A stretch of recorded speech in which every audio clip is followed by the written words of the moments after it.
Good day, everyone. Welcome to this learning session from Training Location, your authorized DiSC provider. My name is Bill Harshman, and I'll be your presenter today for this informative video. Today, I'd like to stray a bit from the typical structured, more academically oriented lessons seen on Training Location. In the past, I've created fictitious persons such as a plumber, a teacher, a manager, a dentist, and described them through various aspects of their behavior. Then I break down what they might be considered in terms of a certain style of disc. In this sharing today, I'll provide a television or movie character with whom you're probably familiar. Then, based on our observations of them over time, you'll already have familiarity with their behavior and therefore their respective disc style. And then we can see what that is. Let's take a look. And one more thing. The disc styles I will suggest for our characters in today's sharing are just that. They're only my suggestions. Mind you, my suggestions are based upon years of experience and application. However, you may have a slightly different take based upon your own observations of that character on the small or big screen. What I'm hoping is that it makes you think and either agree or disagree through application of the disc model. Let's take a look. Now, today's lesson, we'll look at the roles of fictitious television and or movie characters to see if we can diagnose their style. My goal is to help you get more comfortable with diagnosing the behaviors and the resulting disc style without using live individuals. Many of us are head over heels for a particular character. However, have we ever looked through the lens of disc to maybe better understand those characters? Now, even though we're looking at famous television and movie characters, I still encourage learners to maintain a couple important pieces of baseline knowledge. First are the cornerstone principles that we discussed before. All disc styles are equally valuable. Your unique style is also influenced by other factors such as life experiences, education, and maturity. And the one I saved for last, which will come in later, everyone is a unique blend of all disc styles, and people tend toward one, or in some cases, two styles. Now, I want to add something to the previous slide around cornerstone principles. When I say people tend toward one, or in some cases, two styles, I translate that to mean people generally stay in their comfy t-shirt. Even the most extreme characters eventually revert toward their comfy t-shirt. So I ask you, what's your comfy t-shirt? Now here's a summary table of the disc style choices, and this is built off the basic disc model, which is something else I want you to remember along the way. Excuse me, most of you have seen this data presented in various forms in previous vlogs. So keep this in mind as we move forward today with the various characters. And I've also placed the basic disc model, which is in the upper right-hand corner there, in the coming slides for your ongoing reference. Now let's take a look at some of the characters in the movie Hangover. Now, Doug is accepting and warm combined with cautious and reflective. And again, you can refer to the model in the upper right-hand corner as a reminder. I would say Doug is a steady style. He's even-tempered, he's accommodating, patient, loyal, and also a peacemaker. The line from the movie that I think represents him as a steady is, guys, we look at these pictures together, okay? One time, and then we delete the evidence. Now, Phil, his partner in crime, is fast-paced and outspoken, combined with questioning and skeptical. Now, this one takes a little more thinking. His primary style is dominant, clearly.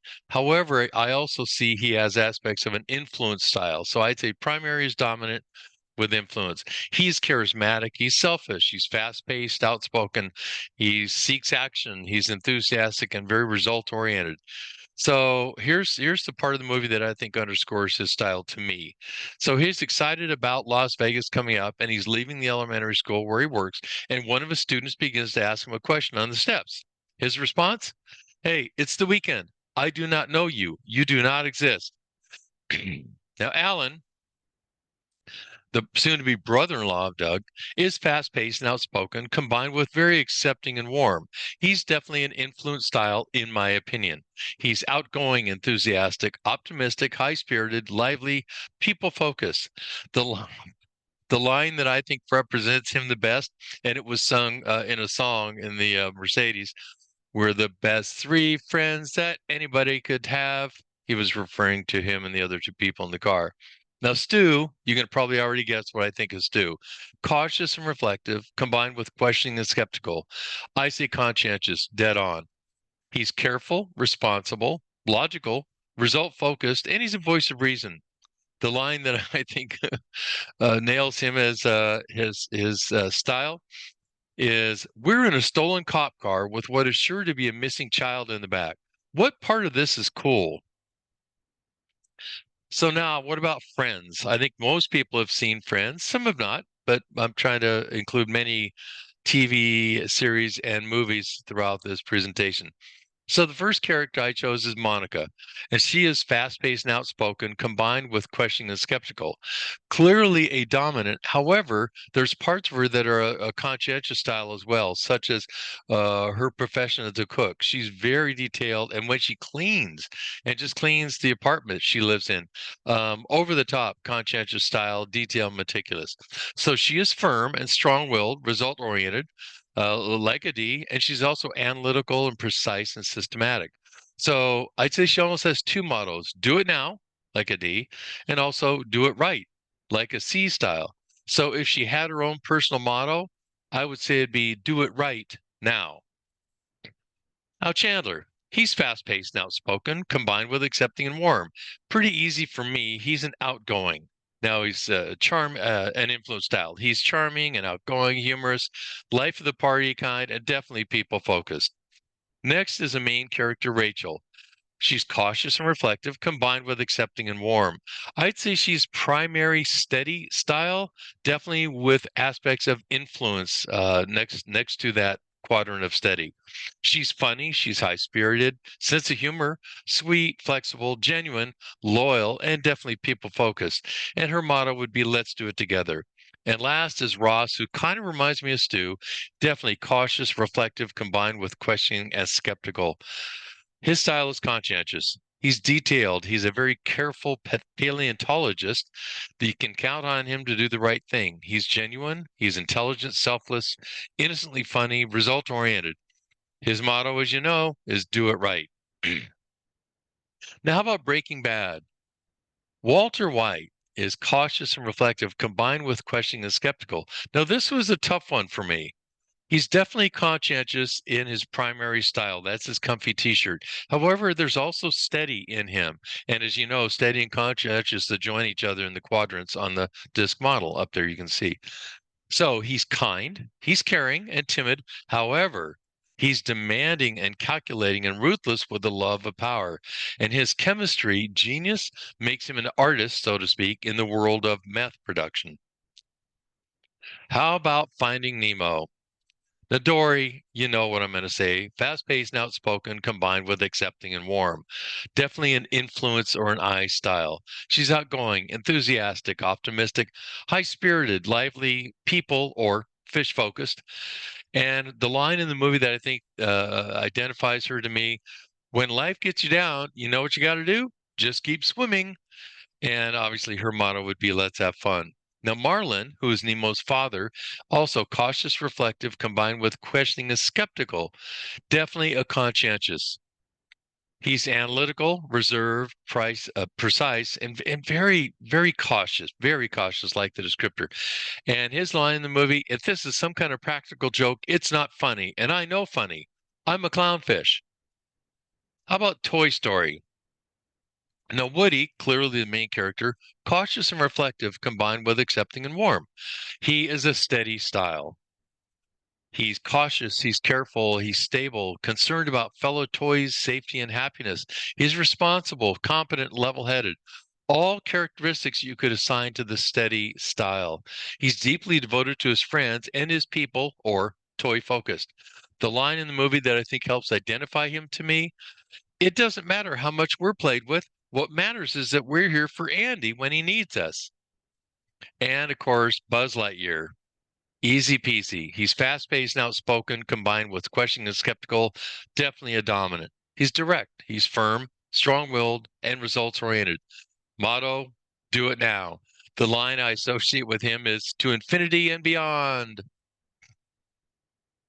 How about Godfather? One of my favorite movies. A lot of people haven't seen it. I'll say some people haven't seen it. The first main character is the father, Vito Corleone. Cautious and reflective combined with questioning and skeptical. He is a steady style, but there's also conscientious in him. He's cautious, skeptical, result focused. He's gracious, patient, intelligent, and soft spoken, but iron willed. He's a man of few words, fierce loyalty, and definitely family first. The line I think that identifies him as a lot of those characteristics: make him an offer he can't refuse. Sorry, I'm trying to do the accent. And Sonny, one of his sons, Sonny Corleone, fast-paced and outspoken, combined with questioning and skeptical, definitely a dominant, easy to see for me. He's short-tempered, he's tough, he's charismatic, direct, forceful, results, and he means business. Do it now, clearly his motto. The line I think is typical of him: you touch my sister again and I'll kill you. And last is Michael Corleone, another son. Cautious and reflective combined with questioning and skeptical. He is a conscientious. He's brave, questioning, skeptical, result oriented. He's reserved, and he gets action. His motto would be "do it right." The sentence that I think, or the statement that identifies him to me: never let anyone know what you're thinking. How about Mickey Mouse? I would think this is an easy call. I would say he's an influence style. There's so many descriptors here: cheerful, adventurous, charismatic, fun-loving, whimsical, heroic, kind, nice, brave, funny, happy, bashful, selfless, comical, forgetful, and optimistic. His sentence that we heard for years is "see you real soon." And his motto, I think, would be "let's have fun." Okay. The original Top Gun. What do you think Maverick was? I think he's fast-paced and outspoken, combined with questioning and skeptical. He's dominant style. He's daring, bold. He's brave, charismatic, risk-oriented. The line from the movie: I feel the need for speed. How about Carole Bradshaw, Goose's wife in the first movie? Fast-paced and outspoken, combined with accepting and warm. Definitely an influence style. Outgoing, enthusiastic, optimistic, high-spirited, lively. Let's have fun would be her motto. And Iceman, cautious and reflective combined with questioning and skeptical. His picture would be in the dictionary under conscientious. He's cautious, skeptical, result focused, rigid, analytical, reserved, precise, private, systematic. Motto: do it right. The line from the movie, which I think helps identify him to me: hey, Maverick, who was covering cougar while you were showboating with the MiG? Two more movies. I'm going to do it the other way around. Many of you have heard of MacGyver, some haven't. The ones that have, think of what he is and what would you identify him as, and we'll see if we agree.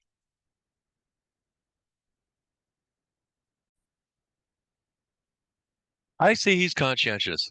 He's cautioning. I'm sorry. Caution. He's cautious, questioning, analytical, reserved, precise, private, and systematic.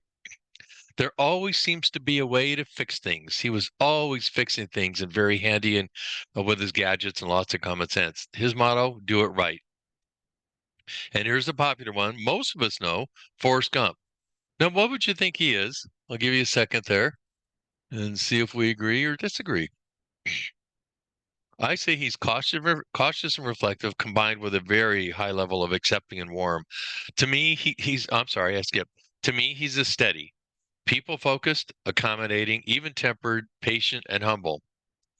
And the line from the movie I think best represents him is when he was talking to his girlfriend Jenny at a younger age. And I forgive my accent here. He said, "We go together like peas and carrots." Now I've mapped out our characters for just a visual representation. I happen to like graphs. Now, a couple things about this disc map on the left. Look at the dispersion. One thing, fairly evenly dispersed, just like it would be in your workplace. Now look at the clustering on particularly just the D region, the I, the S, and the C regions within the respective four quadrants. They have a little bit more population in those smaller regions. Not sure why, however, we seem to have mostly I's and C's. Generally speaking, we have equal dispersion overall between the four quadrants when you count in all the regions inside the four quadrants. And also, for example, note how, and this is what's one of the neat things about the disc. Notice how different Buzz and Sonny and Maverick are. However, they're all dominant types: direct, firm, strong-willed, forceful, results-oriented. So be careful not to bias your thoughts toward or against someone just because they are a certain type. They may keep good company. You never know. And the only question is, where do you think you fall among the characters? And most importantly, why do you think you fall there? Now, even though you don't interact with the aforementioned characters on a daily basis, this exercise underscores that DiSC is based upon observable behaviors. I hope the overviews increase your awareness, your knowledge, and familiarity of the DiSC. Whether your needs include employee engagement, conflict management, team building, coaching, or simply communication, DiSC is the research-based, proven, leading training solution. It's impacted more than 8 million learners in over 130,000 organizations and through 14 languages in over 70 countries. DiSC is quick and intuitive and leaves a lasting impact. And last, my mantra always: the key to effectiveness through DiSC is understanding your and others' styles, then using that knowledge for improved interactions. Here's our contact information. Before you go, I want to extend you a resource and a request. I'll be happy to send you a sample PDF of any of the DiSC profiles you see on our website, or if you'd like to discuss a complimentary live webinar introducing DiSC or one of the profiles to your team, give me an email, info@traininglocation.com. Be sure to check out our learning blog at the website, traininglocation.com. And before you close your screen, we always appreciate your like, your share, download, and of course, for continued learning, please subscribe and don't forget to click the notification bell so you don't miss out on any new content. Thank you for joining us, and goodbye till next time.